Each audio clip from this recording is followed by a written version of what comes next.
Eu cumprimento todos com a paz do Senhor. Tudo bem? Aqui quem fala é o Sérgio Henrique e até o final deste vídeo você terá um resumo da lição de número 11 da revista da CPAD do primeiro trimestre de 2022, que traz o tema Lucas, Atos, o modelo pentecostal para hoje. Você que tem acompanhado as revistas e principalmente as lições da CPAD deste primeiro trimestre, você percebeu que já foi tratado a respeito do Pentateuco, foi falado a respeito dos livros históricos, dos livros poéticos e sapiensais e também dos profetas maiores e dos 12 profetas menores. Foi falado a respeito dos evangelhos também em lições anteriores. E na lição deste vídeo, na lição de número 11, será tratado sobre o livro escrito por Lucas, que traz o seu nome, e também o livro de Atos dos Apóstolos, que também traz a autoria do próprio Lucas. Portanto, Lucas é autor destes dois livros contidos no Novo Testamento, que faz parte do cânon bíblico, que nós reconhecemos e aceitamos.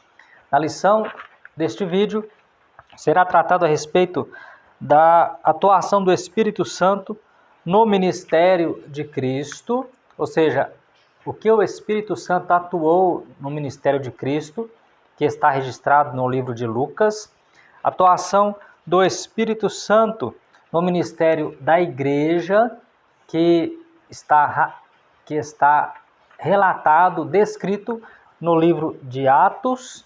E, por fim, no terceiro tópico, um modelo pentecostal para a igreja de nossos dias. Então, já na introdução, nós percebemos que o evangelho escrito por Lucas, que traz o seu nome, escrito mais ou menos no ano de 60 depois de Cristo, e mais ou menos uns 2 anos depois, Lucas também escreveu o livro de Atos. Acreditam alguns que os dois livros formavam um único volume. E Lucas, conhecido como médico amado, Colossenses 4, versículo 14. E segundo historiadores, Lucas estudou medicina em Alexandria, no Egito. Lucas era um médico, foi um médico formado, razão pela qual os seus relatos, ele tem um detalhe minucioso nas suas palavras no grego, ao descrever detalhes que nenhum dos outros livros conseguiram descrever referente à pessoa de Cristo. Acompanhou Paulo alguns anos, inclusive ele fez parte da segunda viagem missionária do apóstolo Paulo, e segundo a tradição, Lucas ele foi criado na casa de Teófilo, rico oficial do governo romano em Antioquia da Síria. E se você ler os versículos iniciais de Lucas e também de Atos, você perceberá que Lucas direciona estes conteúdos para Teófilo, que ele teria sido criado na casa dele.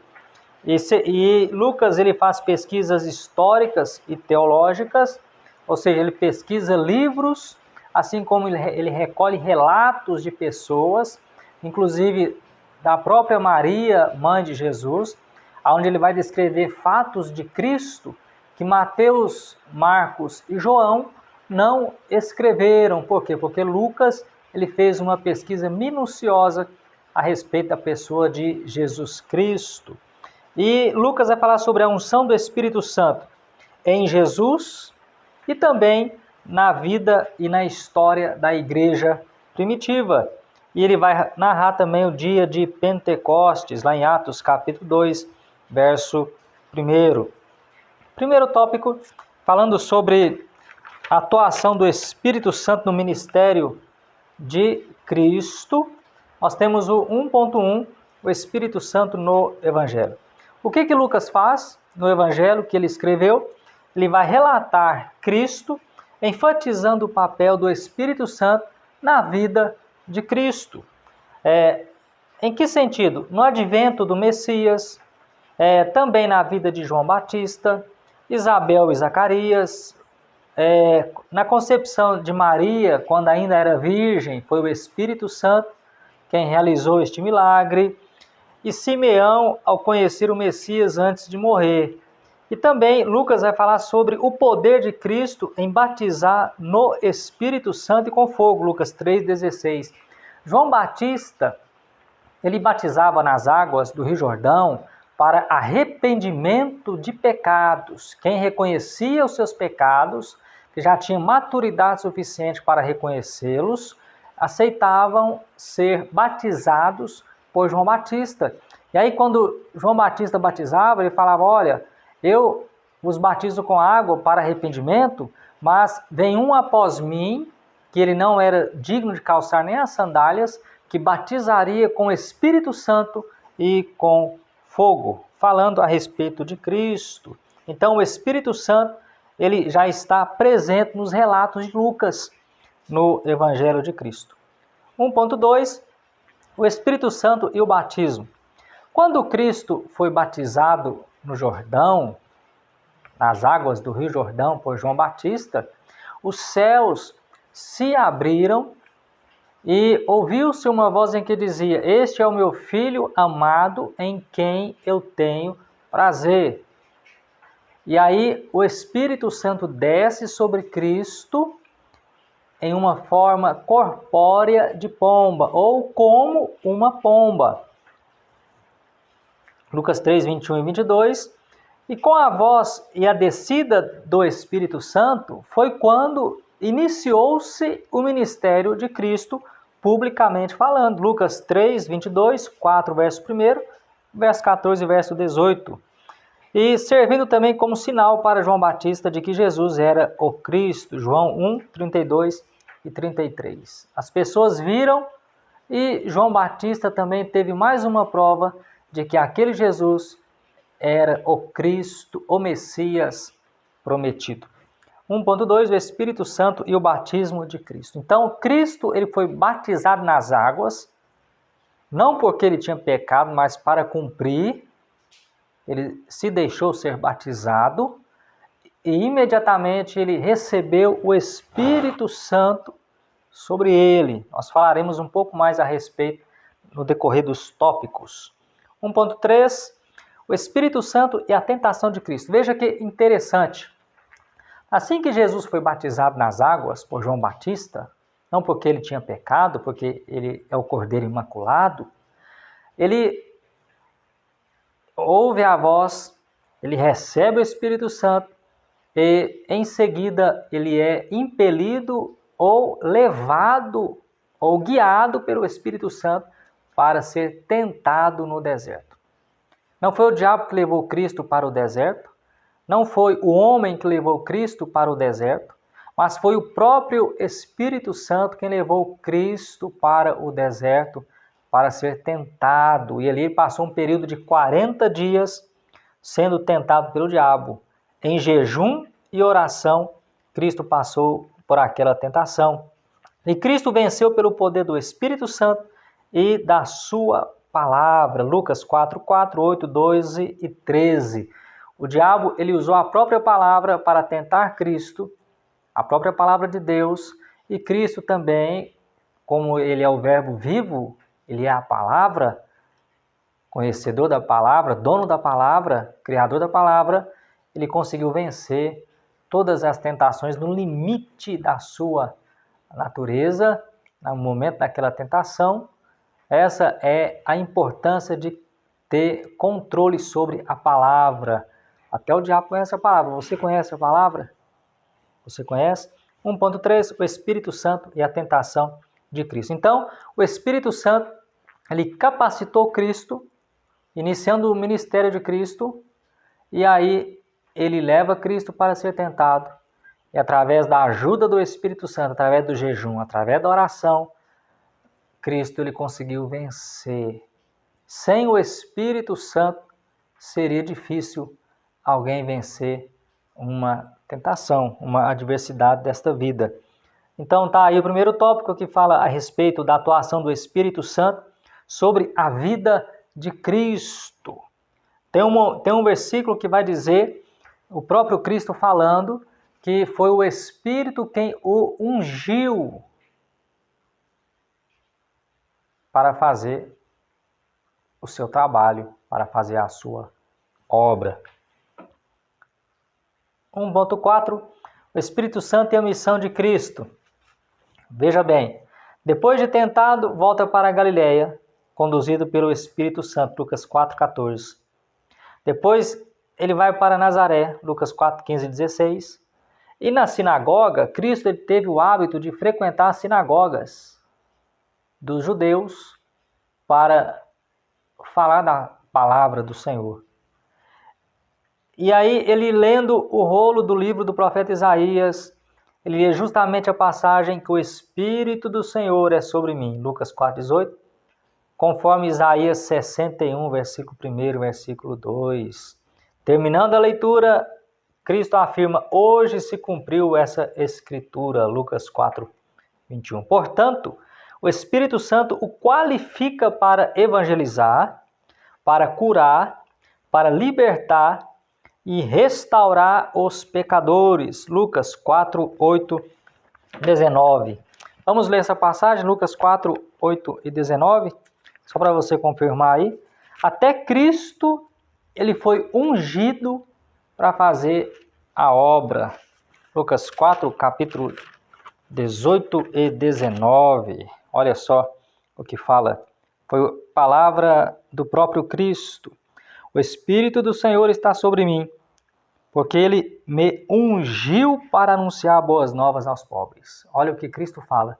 Que o Espírito do Senhor está sobre mim, ou seja, estava sobre ele naquele momento, e que ele o ungiu para anunciar boas novas. O Espírito Santo ungiu a Cristo para anunciar boas novas.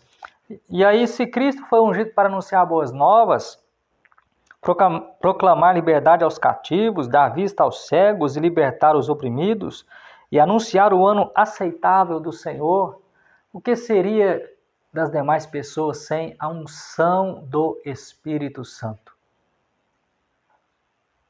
Você já pensou sobre isso? O que seria se a pessoa não ora, se a pessoa não jejuma, se a pessoa não é o templo do Espírito Santo, se ela não recebe capacitação de Deus, como ela vai realizar um trabalho específico para o Senhor? E para que recebeu o Espírito Santo? Para realizar um trabalho específico. Ou não. Ela precisa do Espírito Santo na sua vida para alcançar a vida eterna e também para trabalhar para o Senhor. Tópico 2, Atos dos Apóstolos. Agora nós falaremos sobre o Espírito Santo na atuação sobre a Igreja do Senhor. Atos dos Apóstolos 2.1, Espírito Santo em Atos. Ou seja, o Espírito Santo no ministério da Igreja. Os discípulos deveriam esperar o revestimento de poder do alto. Quando Cristo, antes da sua ascensão, ele fala com os discípulos, olha, ficai em Jerusalém até que do alto sejais revestidos. Para que serem revestidos? Para serem testemunhas do Senhor. Precisariam ser revestidos. Mas para serem revestidos, precisariam aguardar a promessa, a descida do Espírito Santo como revestimento sobre eles. Lucas 24, 49. Após a ascensão, Atos dá sequência à narrativa de Lucas. Lucas encerra com a ascensão de Cristo, falando sobre a promessa de Cristo também. E aí, Atos 1, verso 8, vai falar que era necessária capacitação para evangelização aos povos. Em torno de 120 discípulos ficaram em Jerusalém. Depois que Jesus ele foi morto, ressuscitou, segundo a própria palavra, ele se apresentou aos discípulos por um período de 40 dias. E aí faça as contas comigo.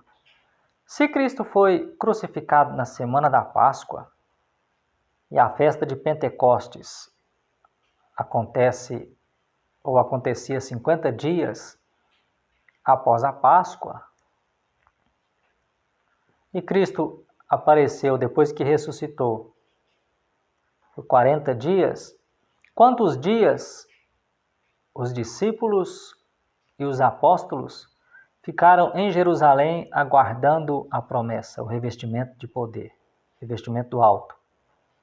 Pentecostes, 50, menos 40 dias que Cristo se apresentou, portanto, eles ficaram uma média de 10 dias orando, uma promessa de Cristo, uma promessa do Pai, né? O próprio Cristo fala isso, promessa do meu Pai, se cumpriu na vida deles em 10 dias.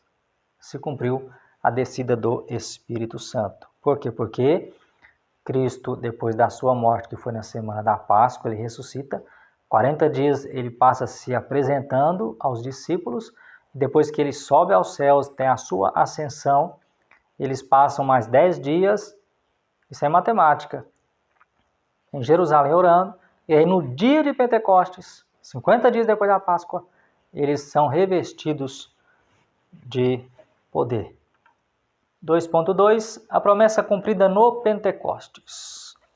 O batismo remonta a Joel 2:28, que você já conhece muito bem. Cristo afirma que era a promessa do Pai, Atos 1:4, e que aconteceu no dia de Pentecostes. Falaram em outras línguas, Atos 2:4, todos que estavam reunidos naquela casa, né? O Espírito veio como um vento veemente, encheu toda a casa, falaram em outras línguas, e sinais sobrenaturais marcaram o evento. Quais foram eles? O som como de um vento, a hora que o Espírito desceu e revestiu a casa, todos que ali estavam, e línguas como o que? De fogo. Somente naquele dia aconteceram estes dois sinais sobrenaturais, Atos 2:3. Em seguida, muitas maravilhas e sinais eram operados e almas eram alcançadas. Para que a pessoa é revestida do Espírito Santo? Para proclamar o Evangelho e ganhar almas para o reino de Deus. Eu quero ser cheio, mas eu não quero falar, não quero proclamar, não quero trabalhar. Então, para que ser cheio do Espírito Santo? Para que encher se não vai ter utilidade? Te faço essa pergunta. 2.2, a promessa cumprida no Pentecostes. Isso sobre o ministério da igreja. 2.3, a expansão da igreja primitiva. Depois que eles foram revestidos, foram cheios, Pedro, na sua defesa, ele anuncia Cristo com intrepidez e só ali quase 3.000 almas se converteram. Após a cura do coxo na porta do templo e a ministração da palavra, ou a proclamação da palavra, Atos 3:8, 19:4, versículo 4, vai dizer que quase 5.000 almas também se renderam ao Evangelho. Felipe, em Samaria, ganhou almas para o Senhor também. Cornélio e a sua casa receberam pelo mover do Espírito Santo, ou seja, o revestimento do Espírito Santo. E Paulo alvoroçou o mundo e milhares de almas foram alcançadas. Por quê? Porque Paulo também recebeu o revestimento do alto. Quando ele cego, Barnabé vai orar por ele, Paulo ele fica cheio do Espírito Santo. Os seus olhos se abrem, a sua cegueira encerra ali e ele é cheio do Espírito Santo. E ali ele começa a levar a palavra aos gentios. Terceiro tópico e último, um modelo pentecostal para nossos dias. Que modelo é esse? A pessoa do Espírito Santo, o revestimento do Espírito Santo, a importância do Espírito Santo. Assim como foi importante no ministério de Cristo, assim como foi importante no ministério da igreja primitiva, assim também o é tão importante como na nossa vida, na nossa época, na nossa geração e nas que virão até o dia em que Jesus vier, que é o dia do Senhor. 3.1, o revestimento de poder do alto. Pedro afirma para todos os salvos e épocas, ou seja, o revestimento é para todos os salvos e todas as épocas, Atos 2, 38 e 39, e pode ocorrer junto ou após a regeneração, Atos 8, 15 a 17, 10, 44 a 16. Ou seja, a pessoa quando é regenerada, quando nasce de novo, quando confessa a Cristo como Salvador, ela se torna o templo do Espírito Santo. O Espírito Santo passa a fazer morada naquela pessoa. Mas naquele exato momento também da sua conversão, ela já pode ser batizada no Espírito Santo. Ela já pode ser revestida com o poder do alto. Ou, depois de um certo tempo em que ela for buscando, Deus pode revesti-la com o poder do alto. No Pentecostes, os discípulos já tinham Espírito Santo, João 20 e 22. Quando os discípulos receberam o poder do alto, quando estavam no cenáculo reunidos, não significa que eles não tinham a presença do Espírito Santo sobre a vida deles. É só você ler João 20 e 22, você vai perceber que Cristo ele já havia colocado, inserido o Espírito Santo na vida dos discípulos. Não quer dizer que aquele que não é batizado no Espírito Santo não tenha o Espírito Santo de Deus. É bom tomar muito cuidado com isso. O novo convertido recebe na conversão o Espírito Santo, Gálatas 3, versículo 2. E o batismo é diferente do novo nascimento, quando Jesus fala com Nicodemos. Uma coisa é nascer de novo, a outra coisa é ser batizado no Espírito Santo de Deus. É muito importante que todo aquele que confessa a Cristo, e nós acreditamos nisso até hoje, piamente, que ele busque o batismo no Espírito Santo. 3.2. As línguas como evidência inicial. Como saber que uma pessoa é batizada no Espírito Santo? Como saber se eu fui batizado no Espírito Santo? Uma das evidências são as línguas estranhas. Quando os discípulos lá naquele cenáculo foram batizados, alguns chegaram a falar assim, olha, estão falando nas nossas línguas.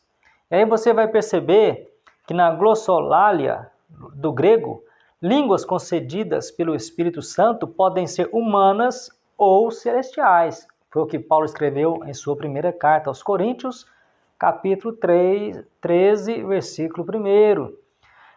No dia de Pentecostes, falaram em línguas, evidência do batismo no Espírito Santo. O que é o batismo? O batismo significa mergulho, é mergulhar no Espírito Santo.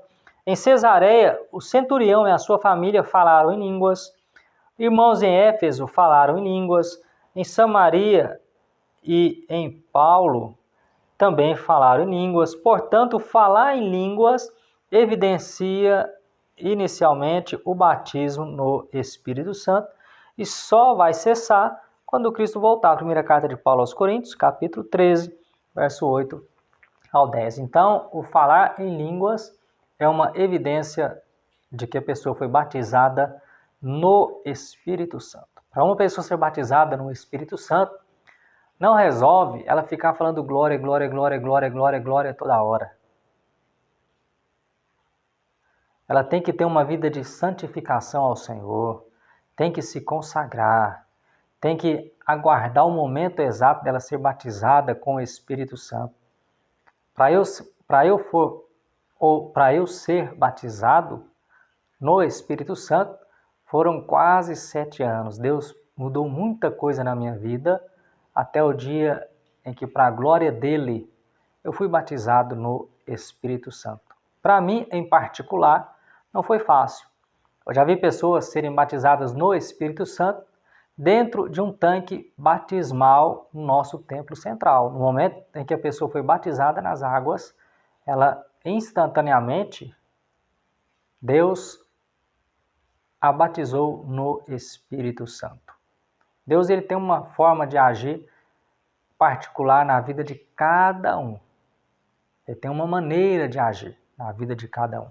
Então, o falar em línguas é uma evidência de que a pessoa é batizada no Espírito Santo. 3.3. A plenitude do Espírito Santo. Não ficou restrita ao tempo dos apóstolos. Atos 2:39. Alguns acreditam que o batismo no Espírito Santo aconteceu somente no Pentecostes, na vida dos apóstolos e daqueles discípulos na igreja primitiva e que ficou por lá, encerrou naquele período. Não, nós acreditamos, segundo a palavra baseado em Atos 2:39, que ela não ficou restrita ao tempo dos apóstolos. Iniciou-se em Pentecostes e termina no dia do Senhor. E a questão da plenitude, ou seja, aquilo que está completo, significa que a plenitude abrange o quê? O fruto do Espírito, Gálatas 5:2. Meus irmãos, não existem os frutos do Espírito Santo. Se você for ler o que Paulo escreveu aos Gálatas, capítulo 5, e inclusive 22 faz parte, ele vai dizer que o fruto do Espírito Santo é. Tudo abrange um único fruto do Espírito Santo. Ah, irmãos, os frutos do Espírito. Não, o fruto do Espírito Santo. E a plenitude abrange também manifestações espirituais, como profecias, sonhos, visões, prodígios e sinais. Atos 2, 17 e 19. Portanto, é o Espírito Santo que permanece em ação na vida da igreja, capacitando, olha só, capacitando, o que o Espírito Santo faz? Capacita e conduz o povo de Deus, João 16, 13, 14. Portanto, a ação do Espírito Santo é capacitar a igreja, aqueles que fazem parte do corpo, né, os membros que fazem parte do corpo, e também conduzir o povo, conduzir cada pessoa que faz parte da igreja, que faz parte do povo de Deus, para a vida eterna, para ter comunhão com Deus, né, para consolar. Até Cristo disse, né, em João capítulo 14, os discípulos todos preocupados, porque Jesus disse que ia partir. E aí Jesus disse, olha, não se turbe o vosso coração. E aí nos seguintes versículos ele vai dizer, não vos deixarei órfãos, vos enviarei o Consolador. Tá certo? Então o Espírito Santo também ele tem a função de estar presente, guiando, capacitando, conduzindo e consolando aqueles que servem a Deus até a volta de Cristo, até o dia do Senhor. Conclusão, Lucas descreve a capacitação do Espírito Santo em Jesus, no caso é o Evangelho escrito por Lucas, autoria de Lucas, e na igreja, que é o que está relatado no livro de Atos dos Apóstolos. Não é o dom para a salvação, batismo no Espírito Santo não quer dizer que é um dom para a salvação, que a pessoa vai ser salva, mas capacitação para o testemunho e serviço cristão. Portanto, atual para todos nós hoje. Então tá aí, né, Lucas e Atos, dando sequência à supremacia das Escrituras. São os dois livros focando na atuação do Espírito Santo neste vídeo e também na lição de número 11. Reveja o vídeo e na descrição do vídeo, como eu tenho colocado em todos os vídeos, slides para você baixá-los gratuitamente para te auxiliar no estudo da palavra do Senhor. Eu tenho certeza que Deus continuará te abençoando ricamente em nome de Jesus. Um forte abraço e fiquem com Deus e até a próxima.